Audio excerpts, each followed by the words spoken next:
Hey everybody, welcome to Here's Some Food. Today we're going to make pavlovas. Now pavlova is a little shell made with meringue, and then you fill it with whipped cream and top it with some fruit. And today we're going to make little ones, like mini pavlovas, like small. Now I've never actually had meringue, so I don't really know what it's supposed to look like or what it tastes like. I think it has a texture. It's food. You put it in your mouth. I do know that the first step is to separate some eggs, and then those egg whites need to sit at room temperature for 30 minutes. So let's get to separating. You want to get a couple bowls, 1, 2, then get 2 eggs.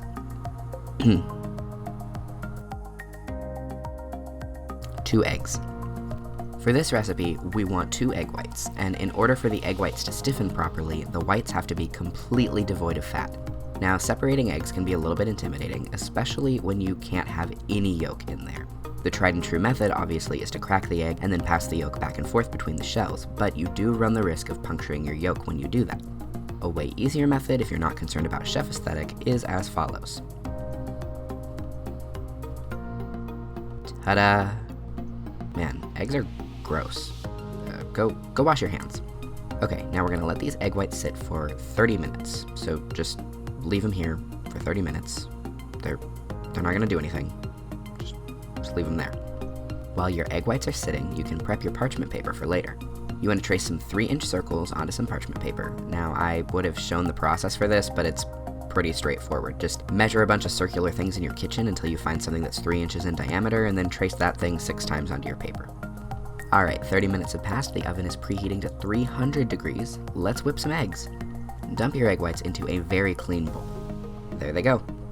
Also, add 1/8 of a teaspoon of cream of tartar to stabilize, and 1/2 teaspoon of vanilla extract. Now, turn on your angrily loud mixer on medium until soft peaks form. This can take way longer than you think it will. Like so much longer. A watch mixer never, peaks, I guess?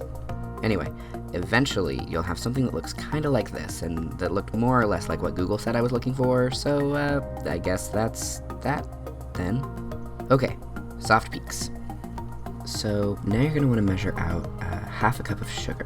Put your mixer on high, and add the sugar 1 tablespoon at a time, mixing until all the sugar is dissolved and stiff peaks have formed. You might need to stop and scrape the sides of the bowl, that's fine. Now you'll have stiff peaks. Ugh! Look how bouncy he is. Boing, boing, boingity boing, etc. These little pavlova shells can totally just be spooned out onto the parchment paper, but I need to learn how to use a pastry bag for another project anyway, so I'm just gonna do this.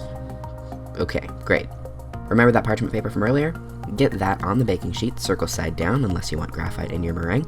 Pipe or spoon your egg goop into little circles, making little nest shapes, like this. Ah, man, look at that. They're so cute. Okay, so these are going into the oven on 300 degrees Fahrenheit for 35 minutes. Then you're going to turn off the oven, but leave the shells inside with the door closed for a full hour so they can dry out. Alright, let's get those beautiful little guys out of the oven. So cute. And put them on a wire rack to cool completely. These ones have some cracking on them, but not too shabby for a first try, I'd say. Stick your bowl and beater for your stand mixer that you have washed since using them before into the fridge to cool for about 20 minutes. While you're waiting, tiny oranges. Or whatever fruit you want, but I want tiny oranges. Get some zest into a tiny bowl for later, then cut some dainty orange slices. Okay, great. Bring back your stand mixer and get all of your cold stuff all up on there. Pour in 1.5 cups of whipping cream, a teaspoon of vanilla, and 2 tablespoons of powdered sugar. Also the orange zest from before, and some juice from the orange would have been great, but I forgot to do that, so whatever. Turn this thing on medium-high until it, looks like whipped cream. Okay, and now it's assembly time, so grab your mini pavlova shell, make sure to face the ugly cracked part away from the camera, spoon up a metric bunch or an imperial glob of whipped cream, and just kinda plunk it in there. Get your pretty orange slices in there. Lovely. Now right here is where I would put a little mint if I had some, but, hang on. Okay, green pen, paper scraps, perfect. So, yeah, here's some food. And now, finally, it's time to dig in. I'm gonna eat meringue for the first time in my life. Here we go. Okay, alright, well that's definitely some food. It's It's weird. Like, it's good, but it also totally satisfies all my long past childhood urges to know what it would be like to bite into a packing peanut. It's got this great crispity sort of texture, but like not all the way through crispity. It's a weird but good flavor. The cream is really great. The mint inedible, but you know, they can't all be winners. Yeah, that's definitely food. So are we at a place yet where I should be soliciting likes and or subscriptions? I mean, here's a throwaway line for that, just in case. Likes and or subscriptions. Give me them. Okay.